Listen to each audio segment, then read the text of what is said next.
Okay, so yeah, I've just put together a few photos here of Cardiff in the 19th century, and you can see here this is what would be like it would be called a court, okay, or courtyard at the time.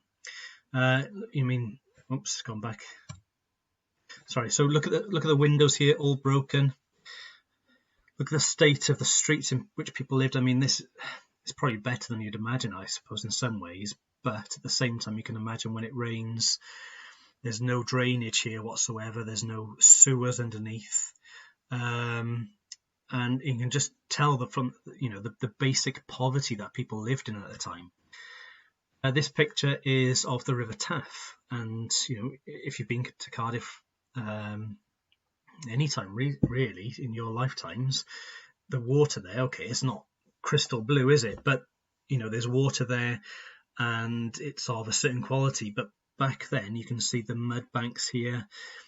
I imagine, I'm no geographer, but the tides would be in and out. But the main thing to think about here is that people get their drinking water from here. You can see the footsteps going into the mud.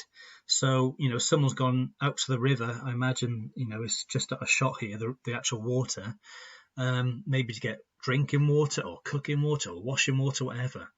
And you can imagine the diseases that would be spread then. This is obviously a modern photograph of, God, I really should know the name of this street now, and I've forgotten. But you can see Cardiff Castle here.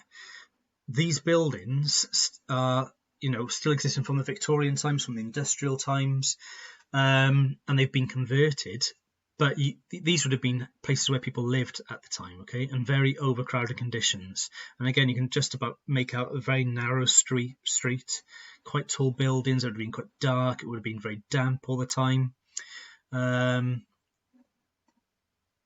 Here's a photo, and on the next slide it shows you what is there currently, and you'd be amazed at the change. So this is looking from Cardiff Castle over Cardiff. I think this is a road or a railway line even. But look at these buildings in the background. Very tightly built houses, back-to-back houses. And that's the view today.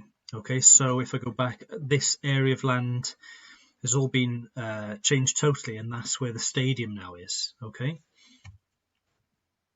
and that's it. So that's just give you a flavour of what Cardiff looked like in the 19th century.